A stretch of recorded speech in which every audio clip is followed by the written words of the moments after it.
Question. Yes, sir. Mr. Sinclair, can you explain why, if this incident happened in 1999, you waited until 2007 or 2008 to come forward? It's a question of credibility, sir. Why didn't you come forward back in 1999 or 2000? Well, number one, in 1999, I really didn't care whether he was a senator from Illinois or not. To be honest with you, I wasn't a resident of Illinois. As far as why now, I was living in Mexico up until 2006. It really was of no interest to me. I know plenty of politicians, both locally and internationally, that are pretty much crooked. The whole issue was based on his drug use and his claim that he had not used drugs since his college days, and that was the whole issue that brought this forward. Next question. Are you receiving any financial support for your efforts from anyone? And if so, do any of those people have connections to the Republican Party? I'm glad you asked that question. Number one, I am not connected with any party, Republican, Independent, Libertarian, Democratic, none. Nor are anybody that are contributing to the cost and the expense of this. Every penny that has gone to pay for this press conference, my travel expenses, have come from average American citizens, most of them actually, according to their own statements, are declared independents, in the sums of from $12.31 to $100 each. David Hutchins, American News Project. What is Veritas Federal Media, and what role do they have in renting this venue and the camera crew in back? The media company you just requested, what is it? It's exactly what I just answered this gentleman. It represents every individual person. It's not a company, in all honesty. It was established as an email address when I arrived here for the Democratic National Committee's bylaws and rules and bylaws. Okay, I did. Okay, it's not a company. It is nothing more than a name to represent all of the individuals across this country that have helped get this story out.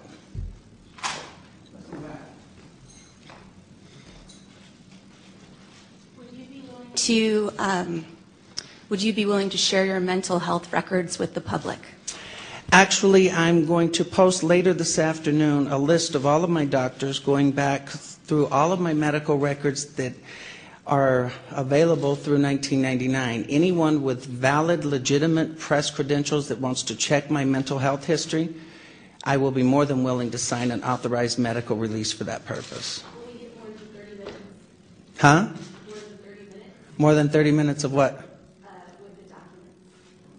Well, actually, if you're valid press and you want me to release my psychiatric records, I'll release them to you as long as you pay for them. I have nothing to hide. Well, it was a joke. It was about McCain and the 30-minute. Oh, sorry. You can tell where I'm at today. Yes, Mr. Sinclair. Will you state whether you had sexual relations with any other politicians here today? Actually, your name has come up with Senator Larry Craig. For the record, I have not been engaged or involved with any other politician. In fact, at the time that I met Senator Obama, I had no idea that he was actually in Illinois politics. Behind you. Why did you change your name so often? Well, first of all, in my younger years, I was considered like, wild. And it was more out of respect to my family because, as you can see, with everyone putting my past history all over the place and mistorting it, I changed my name. The first two times I changed my name was while serving prison sentences in Florence, Arizona.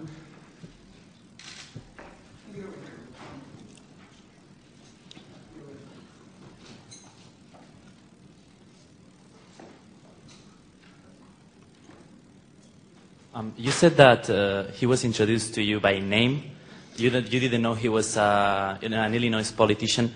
And why would he be introduced by his true name to you, and you would know that he was a politician over the years? How did you realize that it was him? I mean, because if he's going to engage in sex and drug taking and he's a renowned politician in Chicago, it strikes me as a little bit strange that they give you his real name through a limo driver. I mean, that story doesn't make a lot of sense to me. And how would you remember for 10 years when you lived away and then recognized him on TV, or how? Okay, first of all, yes, he was introduced to me by name, okay? He was introduced to me as Barack Obama. And as far as me not knowing that he was a politician locally, I was not a resident of Illinois. When I became aware of exactly who he was when he gave the keynote speech at the Democratic National Convention in 2004 while I was living in Mexico watching it on Sky TV. No, I did not say that. I told you he was, in fact, introduced to me by name. I have always stated that he was introduced to me as Barack Obama by the driver and by Barack Obama himself, sir. Always. Hey, Larry, how much did this whole event cost you? And what are you doing now for a living?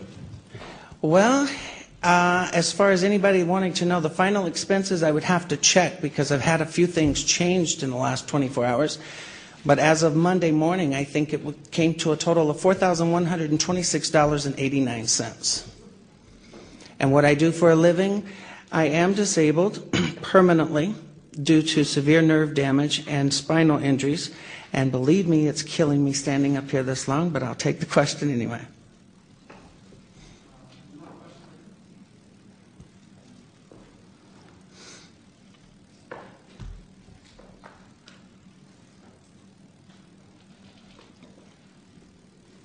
Jim Malone with Voice of America. Given your criminal record, the fact that the crimes that you've been involved in involve deceit and fraud, why is it that you think that anyone would believe what you're saying now?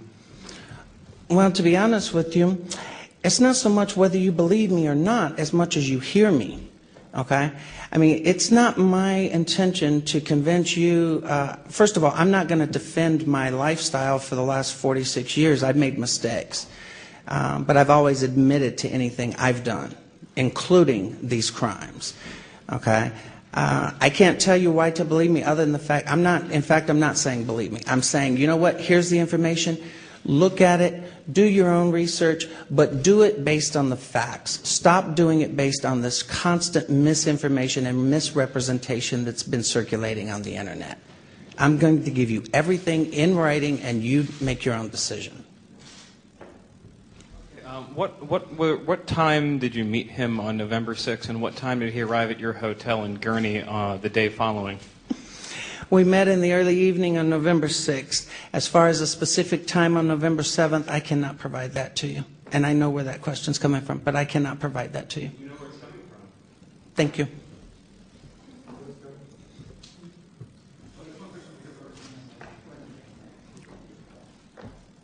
How, when, and where did you incur this permanent disabling nerve and spinal injury? Sacramento, California. Injuries from October of 2000 through August of 2001 while employed with B&G Delivery Systems on Harris Avenue in Sacramento, California.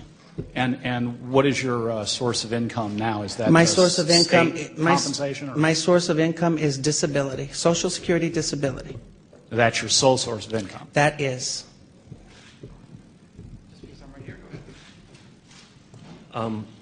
We all recall the claims and counterclaims and what happened with the Clinton allegations vis-a-vis Monica Lewinsky. Can you offer any physical evidence, any identifying physical features, and so on that can support your claims? I have already announced that I would identify certain physical features, but I will not do it at this time. It will be posted later at the advice of my attorney after we've discussed the specifics.